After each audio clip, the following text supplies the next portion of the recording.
We now have a somewhat finished model of an outfit. What comes next is how to make a game-ready model out of this high-poly version. This process involves 5 steps: retopology, UV unwrapping and materials setup, baking and texturing, rigging, and finally skinning and weight painting. Before we do all that, let's quickly discuss a few points that are generally helpful to know to make your outfit creation experience easier. Details. We have already discussed some options to add details like stitches. This is often the question: at which point do I start adding details? In my workflow, I follow a layered approach. First, I concentrate on the big shapes, like the cloth folds and seams and the overall silhouette of the character. This is the stage at which we are now. Then I usually add some medium shapes. For example, we could sculpt additional details on the helmet or the clothes. And the finer details, like surface imperfections, ornaments, or wear and tear, are then taken care of by the textures.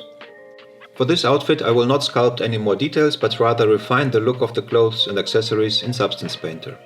The next point is thickness. Ideally, you want to have a simple mesh for all the cloth items. You will not only avoid unnecessary geometry, it also makes skinning a lot easier.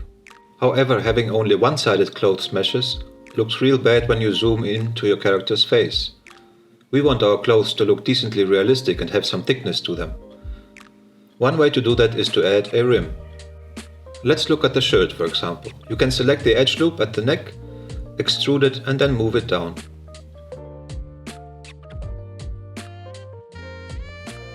The other option is to add a solidify modifier and then tick the Only Rim checkbox.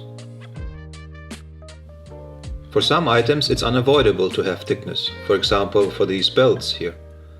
It is not optimal, but not a deal breaker. Don't worry about thickness too much, it's just something to come back to in case you run into some issues when you are skinning your outfit. Next, optimization. When modeling, we are looking for the optimal look of the objects, so we add multi-res modifiers, bevels and loop cuts, and sometimes we end up with a really dense topology for rather small and unimportant items. Also, when you added zippers in Marvelous Designer, you get meshes with about 6,000 faces. If you have, say, 6 zipper pockets on your outfit, it's already 36K polygons for such a minor detail. Even though we are a bit generous with our final poly count for the clothes, these things are really unnecessary. So we can use a rather aggressive decimate modifier for such hard surface meshes. You can try different values for the decimation ratio and try to find a point where it still looks good. On the bottom here you can see the poly count you would end up with if you apply the modifier. With really low ratio values, the meshes will begin to break. Let's also join modeled meshes that belong together. These 2 belts, for example, don't need to be separate meshes. But be careful, if you have different modifiers applied to these objects, we can't just join them, but need to apply our modifiers first. Before we do that, let's select everything except the body and move it into a new collection. Let's call it Hero Clothes High. Then duplicate the collection and call it Hero Clothes High Mods Applied. Uncheck the original collection, then select all and convert to mesh. Oh, I should have deselected the shoulder pad. Applying all modifiers will remove the hair particle system as well.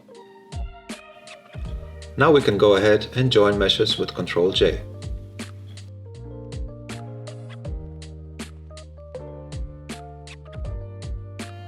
And this leads me to the 4th point, organization.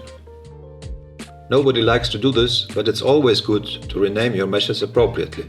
If your Blender project crashes and you can't open it anymore, which is not a totally hypothetical scenario by the way, you could append objects or collections from the broken project to a new one. But if you have 15 meshes called Cube 001, 002, etc., this can become really annoying.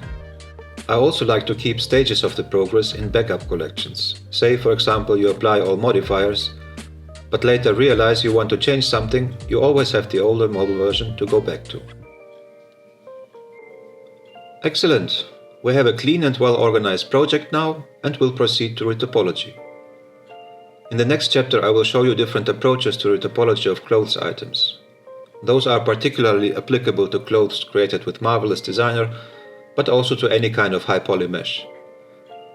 If you created your clothes using Blender, you will probably already have the low poly base mesh and don't need to retopologize at all. I will show you what you need to know and you can judge for yourself how you want to proceed.